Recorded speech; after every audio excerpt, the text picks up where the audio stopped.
后的终南山，云海奔潮，恍若仙境。几千年来，无数来到这里的人们都相信，这里就是神仙的居所。他们一次次来到这座大山，期望自己的生命能与天地一样长久。这也许是逐梦的人生，起点也恰是回到终点。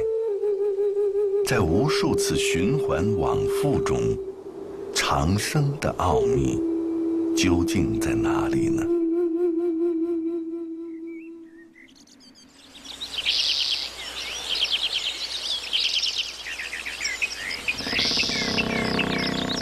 李玉清是楼观说经台的一名道医。这一天的清晨，他与往常一样，早课后在终南山中游走，寻找一些野生的草药。因为李玉清相信，在这座颇具灵气的大山里，一草一木都拥有着非凡的功效。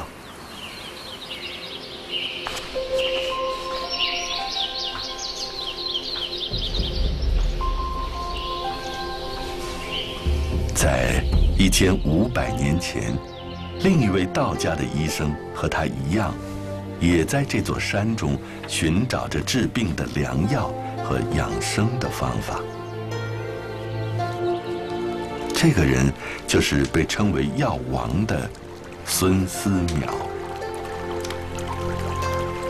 孙思邈出生在隋朝末年，因为世道的混乱，他一直隐居在终南的山林之中，直到隋朝灭亡，唐朝开始。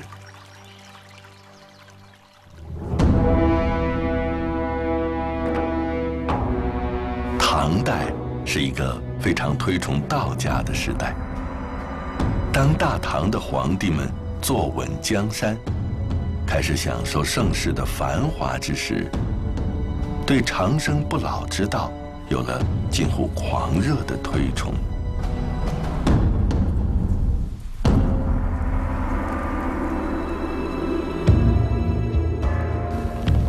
唐代的几任皇帝都曾在皇宫中进行过画黄金、冶丹法的活动，上行下效，很多文臣武将也都拒绝不了长生不老的诱惑，纷纷炼丹药、服硫磺。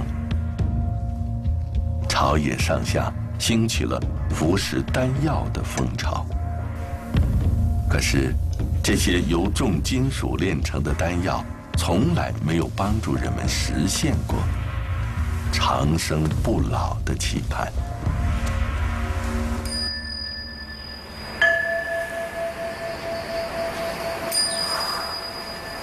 据史书记载，孙思邈曾经在唐朝宫廷中做过一段时间的御医，亲眼看见朝野人士中不少人因为服食丹药而中毒，深知丹药不是帮助人们延年益寿的良药。孙思邈曾对唐太宗说过：“宁食野葛，不服50。”丹药的毒性太大，这种炼丹的药方应当立即销毁，不能久留。但是，以从谏如流著称的唐太宗，最终还是没能听从孙思邈的劝说。50岁的时候，因为服用丹药而去世。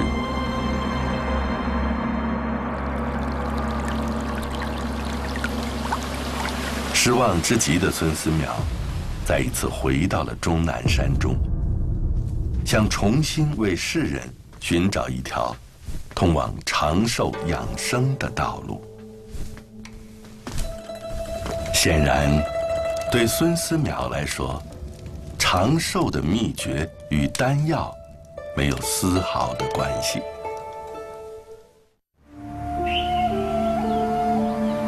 在今天终南山的药王庙里，有一块石碑上刻着孙真人养生铭。孙思邈在这部养生铭中说：大怒损伤肝脏之气，思虑过多容易耗伤人的精神，而身心处在美好的自然环境中，才是人养生的重要条件。如果修身养性，并生活在理想的自然之中，平常之人亦可达到本来应该享有的天年。孙思邈在终南山中隐士不出，探究医理，终年101岁。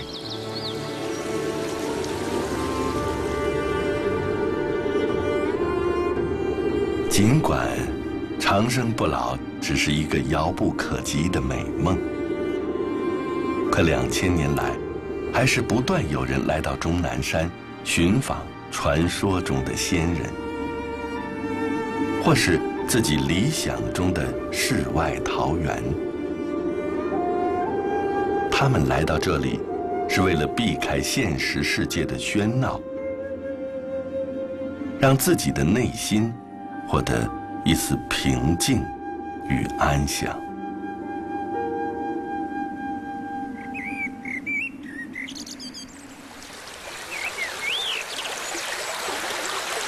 在采完药的午后，李玉清要去拜访他的一位朋友，这是一位佛家弟子。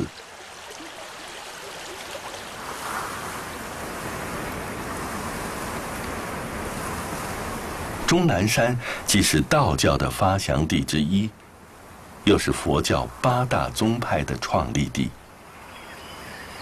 在终南山中，无论是佛家、道家还是儒家的修行者，所有人都和平相处。朋友款待李玉清用的是自己栽种的蔬果和用山泉水泡的茶。他们和当年隐居在这里的老子一样，认为回归自然、简单朴素的生活才是最快乐的。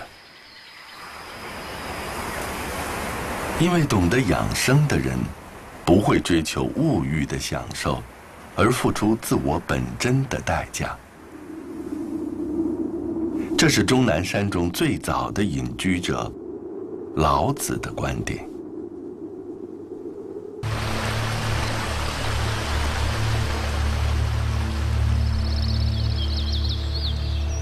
老子不问世事，专心于自我的修炼。他认为养生之道重在顺应自然，忘却情感，不为外物所牵挂。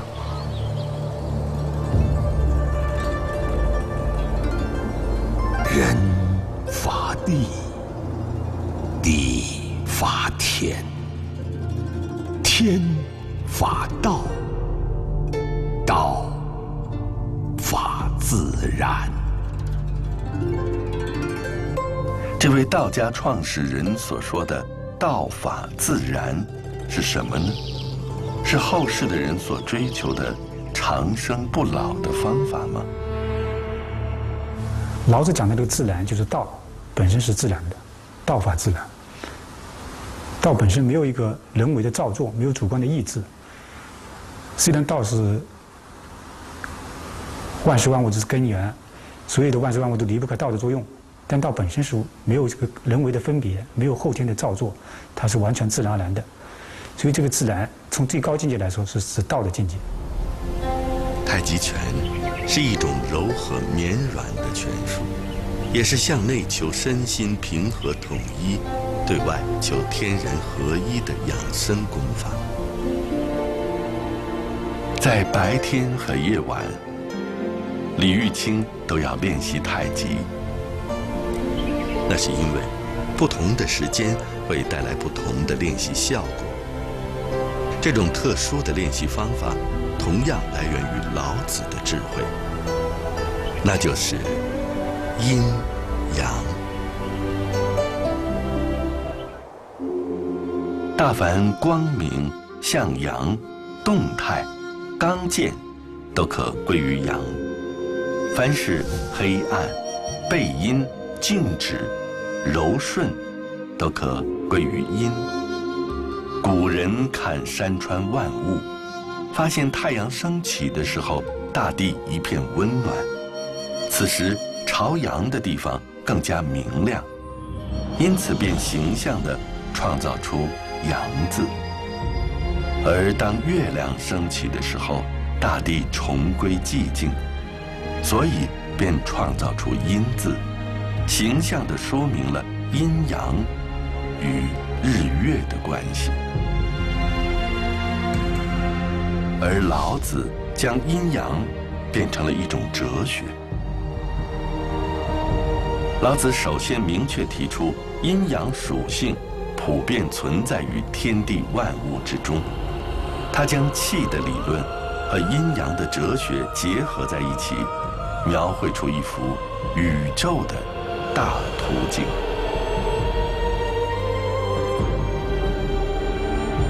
道生一，一生二，二生三，三生万物。万物负阴而保阳，充气以为和。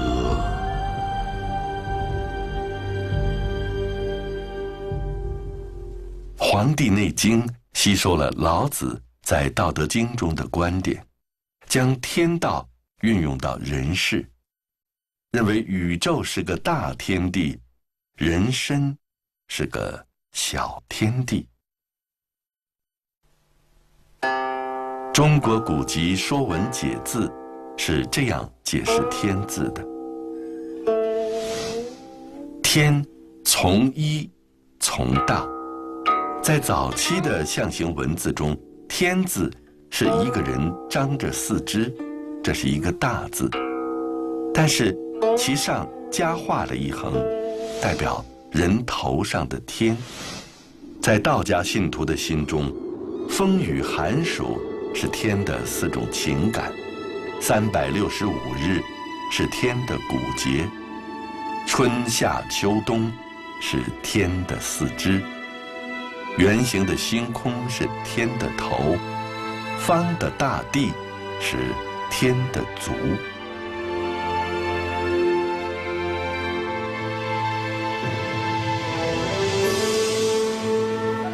当物理性的世界完成了身体性的改造后，人生小宇宙，宇宙大人身的说法，似乎也变得生动而玄妙了。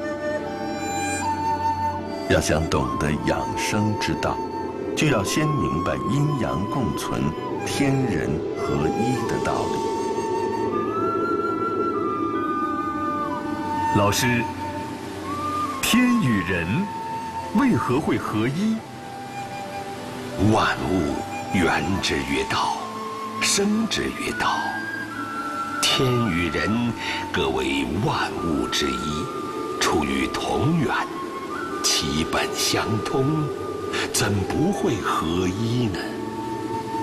那么天与人如何合一呢？人要用虚静之心来感悟天地的规律，让自己的生命归附自然的根本。只有止虚极，守静笃，才能做到身与心的和谐相通啊！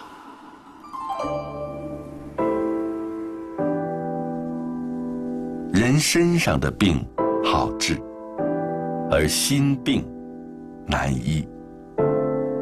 那些所谓的仙丹，治疗的都是我们的心病。千百年来，外在无穷尽的欲望，诱发着人们对生命无限的贪念，却偏执地疏忽了一些简单的根本。因为老子早已说过，见素抱朴，少思寡欲，这才是得道的秘诀。据说，当老子隐居终南楼观的时候，吃的是自己种植的食物，穿的是自己织的布做的衣服，活到了100多岁。很多人慕名而来，求问修道养生的方法。请问，我要怎样才能达到养生的至高境界呢？养护生命的规则，就是随顺应和，听其自然。我有3宝：一曰柔慈，量力而行；二曰简约，去贪去欲；三曰不敢为天下先，顺时而动。这就是养护生命的方法了。对于老子来说，任何欲望都是摧毁人的心智，不利于养生的，更不要说追求成仙这种不切实际的妄想。任何灾祸，没有比不满足更大；任何罪过，没有比贪得无厌更过分。知道满足的满足，才会得到真正的满足。当然，如果这个自然的心态来讲，就是如果再扩展呢，就是说你在任何一个方面，比如说你的求职、你的工作，你都要适应你自己本身的才能，你能做什么，去找到一个自然的位置。但是如果我们离开了我们本身的一个自然条件，去奢望一个你不适合的东西，那就会造成纷扰。我们现在的生活，是不是也忽略了这种简单的道理了呢？现在的世界是浮躁的，我们正处在传统与现代接轨的时代，新观念、新思潮层出不穷，令人目不暇接，眼花缭乱。于是，我们在物质生活逐渐丰富的同时，却迷失了自我，找不到人生的支点。为谁活着？为什么活着？这是我们一直在思考的问题。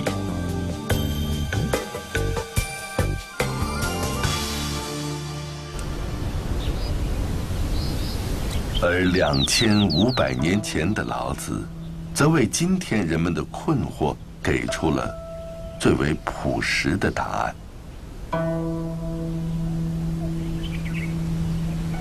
过多的美景让人眼花缭乱，过多的音乐让人头晕耳鸣，过多的饮食让人没有胃口。只有节制地控制欲望，才可以修养身心，不会背负太多的负累。今天生活中的人们为工作而谋，为前途而谋。由于情志被压抑，人体就会百病丛生。所以我们要学会放下，放下身体和心灵的负累，让生命在晨钟暮鼓的轮回中休养生息。名声与身体，哪个更可贵？钱财与身体，哪个更重要？获得与失去，哪个更有危害？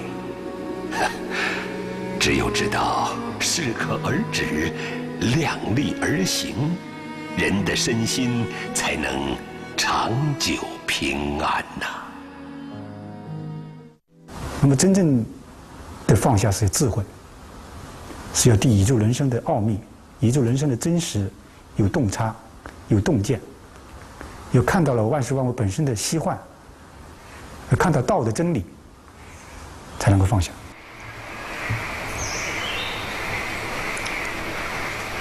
又是一天的清晨，李玉清开始了每日早课后的采药之行。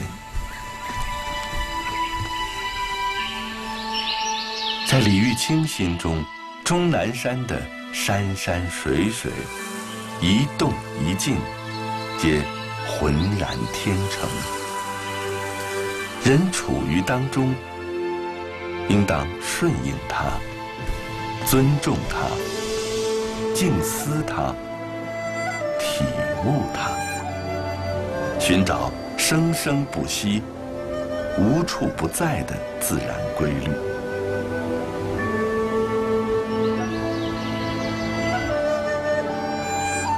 因为我们现代人的心灵对自然的感悟正在退化，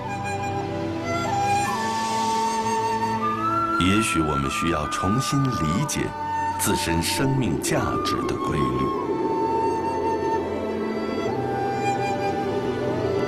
日月光华中，深邃宁静的终南山，孕育在天地万物的护佑中。